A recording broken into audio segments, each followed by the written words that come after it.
বর্জনীয় কাজ হলো আশুরার দিন, যেহেতু মহররম মাস আল্লাহর কাছে সম্মানিত মাস, আর এই মাসের মধ্যে আশুরার দিন অত্যন্ত গুরুত্বপূর্ণ।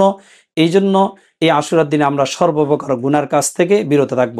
যদিও একজন মুমিনের জন্য, মুসলমানের জন্য তার জীবনের প্রত্যেকটা মুহূর্ত, প্রতিটা ঘন্টা, প্রতিটা দিন, প্রতিটা মাস, প্রতিটা সময় গুনাহ থেকে বিরত থাকার জন্য এটা ইসলাম বলেছেন, আল্লাহ আমাদেরকে নির্দেশ দিয়েছেন।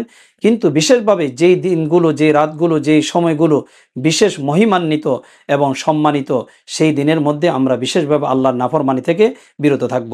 যেমন সূরা তওবার 36 নম্বর আয়াতের মধ্যে আল্লাহ পাক রব্বুল আলামিন বছরের গণনা এবং এই বছরের মধ্যে কয়টা মাস হারাম এই সম্পর্কে বর্ণনা দিতে গিয়ে শেষে এই কথাটা বলছেন, ফালা তাজলিমু ফীহিন্না আনফুসাকুম, তোমরা এই সম্মানিত মাসগুলোর মধ্যে অর্থাৎ জিলকদ, জিলহজ, মুহররম, রজব, এই 4টা সম্মানিত মাসের মধ্যে অন্তত নিজেদের প্রতি জুলুম করো না। এই জুলুমের মধ্যে সবচেয়ে বড় জুলুম হলো গুনার জুলুম, এবং গুনার মধ্যে সবচেয়ে বড় গুনাহ হলো শিরিকের গুনাহ। কারণ কোরআনের মধ্যে আল্লাহ পাক বলেছেন, ইন্না শিরকা লা যুলমুন আযীম, অর্থাৎ শিরিকের গুনাহ হলো সবচেয়ে বড় গুনাহ। এই গুনাহ থেকে আমরা বিরত থাকব।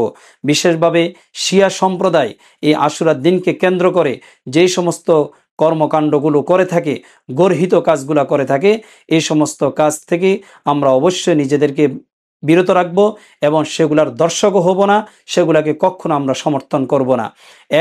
তারা এই মহররম মাসকে শাহাদাতে হোসাইনের কারণে, যদিও হোসেন রাদিয়াল্লাহু তাআলা আনহু রসুলের কলিজার টুকরা, তারা উনি ওনার পরিবার সহ কারবালার ময়দানে এই আশুরার দিনেই শাহাদাত বরণ করেছেন। বাকি আশুরার তাৎপর্য কিন্তু ওনার শাহাদাতের কারণে নয়, আশুরার তাৎপর্য আরও অনেক আগ থেকে হয়েছে, রসুলের জামানা থেকে হয়েছে। আর উনি এই দিনে শাহাদাত বরণ করেছেন, এটা শাহাদাত বরণ করা এমন ইসলামের মধ্যে অত্যন্ত গুরুত্বপূর্ণ বিষয় এবং সম্মানের বিষয়, দুনিয়াতে এবং পরকালেও এটা সম্মানের বিষয়। তো সুতরাং উনি এই দিনের মধ্যে শাহাদাত বরণ করেছেন, এই জন্য উনি মহিমান্বিত এবং ওনার শাহাদাতটা অনেক মর্যাদাপূর্ণ হয়েছে। বাকি ওনার শাহাদাতের কারণে এই আশুরার দিনের তাৎপর্য নয়। কিন্তু শিয়া সম্প্রদায় তারা হযরত হোসেন রাদিয়াল্লাহু তাআলা শাহাদাত বরণ করার কারণে এই মহররম মাসকে তারা অভিশপ্ত মনে করে, যার কারণে এই মহররম মাসের মধ্যে তারা কোনো বিবাহ অনুষ্ঠান বা কোনো ধরনের বৈধ কোনো আনন্দ অনুষ্ঠান তারা করতে রাজি না, এবং তারা এটাকে অভিশপ্ত এবং অশুভ মনে করে। অথচ আল্লাহর কাছে কোনো মাস, কোনো সময়, কোনো দিন, সকাল বিকাল সন্ধ্যা কোনো কিছু অশুভ নয়, সব শুভ, এবং সব কিছু আল্লাহর কাছে, আল্লাহ সৃষ্ট, এবং আল্লাহর কাছে সব কিছু মানে গুরুত্বপূর্ণ, এটা কোনো অশুভ হতে পারে না। এই জন্য তাদের যে আকিদা বিশ্বাস, এই বিশ্বাস আমরা কখনো করব না। আমাদের সমাজের মধ্যে অনেক সময় দেখা যায় যে মহররম মাসে আমরা বিবাহ শাদীর অনুষ্ঠানগুলো করি না, যদিও ডেট থাকে, তারপর আমরা সেগুলা করতে নারাজ। কিন্তু আমি বলবো যে এই মাসের মধ্যে যদি কোনো বিবাহ শাদী অনুষ্ঠান হওয়ার থাকে, তাহলে সেটা হওয়া কোনো অসুবিধা নয়, বরং বলবো ওই অনুষ্ঠান আরও মহিমান্বিত হবে। দ্বিতীয়ত হলো যে শিয়া সম্প্রদায় এই দিনকে কেন্দ্র করে তাজিয়ার মিছিল করে থাকে। তাজিয়ার মিছিল এটা সম্পূর্ণভাবে একটা শিরিকি। তাজিয়াতে কি হয়? তাজিয়াতে হযরত হোসেন রাদিয়াল্লাহু তাআলা সমাধির একটা প্রতীক স্থাপন করা হয়। তো এইভাবে সমাধির প্রতীক স্থাপন করা এটা সম্পূর্ণভাবে শিরিক, কারণ গায়রুল্লাহকে তারা এখানে হাজির নাজির মনে করে, আর গায়রুল্লাহকে হাজির নাজির মনে করা এটাই শিরিক। এবং এই তাজিয়া বানিয়ে তারা সেখানে বিভিন্ন মান্নত, নজর নিয়াজ করে থাকে। এই নজর নিয়াজ, গায়রুল্লাহর জন্য নজর নিয়াজ করা, এটাও শিরিক। এবং এই তাজিয়ার মধ্যে তারা হাত জোর করে দাঁড়াই থাকে, নীরবতা অবলম্বন করে, এটাও এক ধরনের শিরিক। এই তাজিয়াকে তারা তাজিমে সেজদা করে, এটাও শিরিক। এবং এই তাজিয়াকে তারা পৃষ্ঠপ্রদর্শন করাটা অপরাধ মনে করে, এটাও একটা বেদাত এবং কুসংস্কার। তো সুতরাং এই তাজিয়ার মিছিল এটা কখনো শরীয়ত সম্মত না, এটা সম্পূর্ণ একটা শিরিকি কাজের মধ্যে লিপ্ত, এবং এই কাজ থেকে আমরা, এই কাজের দর্শকও হব না, এই কাজ থেকে কখনো ইসলাম সমর্থন করে না, আমরা মুসলমান হিসাবে আমরা কখনো সমর্থন করতে পারি না।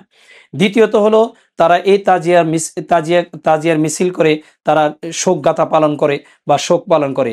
ইসলামে দেখেন শোকের বিধান দিয়েছে, কোনো ব্যক্তি আপনজন যদি মারা যায় তাহলে 3 দিন তার জন্য শোক পালন করার বিধান ইসলাম দিয়েছে। এবং সাথে সাথে কোনো নারীর যদি স্বামী মারা যায় তাহলে তার জন্য 4 মাস 10 দিন শোক পালন করার বিধান দেওয়া হয়েছে। কিন্তু এই শোক পালন করার জন্য কোনো দিবস অবলম্বন করা, কোনো দিবসকে শোকের দিবস বানানো এবং এটাকে কেন্দ্র করে শোকগাথা পাঠ করা, এটা সম্পূর্ণভাবে শরীয়তের মধ্যে নিষেধ। হাদিস শরীফের মধ্যে রসুল বলেছেন যে 2টা জিনিস তোমাদের মধ্যে এমন রয়েছে, মানুষের মধ্যে জাহেলি যুগের দুইটা জিনিস এমন রয়েছে যার দ্বারা মানুষ কুফরের দিকে চলে যাবে। মুসলিম শরীফ হাদিস। একটা হলো আত্মানুফিন নসব, অর্থাৎ কারো নসব, কারো বংশ নিয়ে অভিযুক্ত করা, এটাও একটা কুফরি কাজ। আর একটা হলো আর নিয়াহাতু আলাল মাইয়িত, অর্থাৎ মাইয়িতের জন্য শোক পালন করা, অর্থাৎ তাদের কোনো গুণ কীর্তন নিয়ে বিলাপ করা এবং তাদের কোনো ধরনের অবদান নিয়ে এগুলা নিয়ে বিলাপ করা, এটার নাম হলো শোকগাথা পালন করা। তো ইসলামে এগুলা কখনো সমর্থন করে না। এই সমস্ত কাজ থেকে আমরা বিরত থাকব। সাথে সাথে তারা এখানে যে কাজটা করে থাকে, যে তারা মুখের মধ্যে আঘাত করে, নিজের জামা কাপড় ছিঁড়ে ফেলে, নিজেকে রক্তাক্ত করে, এই বিষয়টা সম্পূর্ণভাবে নাজায়েজ এবং হারাম। হাদিসের মধ্যে রসুল বলেছেন, লাইসা মিন্না মান দারাবাল খুদুদা ওয়া শাক্কাল জুবা ওয়া দাআ বিদা ওয়া আহলিল জাহিলিয়া। ওই ব্যক্তি আমার দলভুক্ত নয়, আমার দলের অন্তর্ভুক্ত নয়, যে ব্যক্তি চপাটাঘাত করে এবং নিজের জামা কাপড় ছিঁড়ে ফেলে এবং জাহিলি যুগের মতো বিলাপ করে। তো সুতরাং সম্মানিত মা বোনরা এবং আমার দর্শক শ্রোতা যারা আছেন, সবাইকে আমি বিনীতভাবে অনুরোধ করব, শিয়া সম্প্রদায়ের যে সমস্ত কাজগুলা তারা এই আশুরাকে কেন্দ্র করে থাকে, এগুলার কোনোটি শিরিক, কোনোটি বেদাত, কোনোটি কুসংস্কার। এই সমস্ত কাজের কখনো আমরা সমর্থন করতে পারে না, ইসলাম এটা সমর্থন করে না, এবং এই কাজের কখনো আমরা দর্শক হব না। আল্লাহ পাক রব্বুল আলামিন আমাদের সবাইকে আশুরার মূল তাৎপর্য বুঝে আশুরার দিনকে গুরুত্ব দেওয়া এবং শিয়া সম্প্রদায়ের এই সমস্ত কর্মকাণ্ড থেকে নিজেদেরকে বিরত রাখার তৌফিক দান করুন। ওয়া আখিরু দাওয়ানা আলহামদুলিল্লাহি রাব্বিল আলামিন।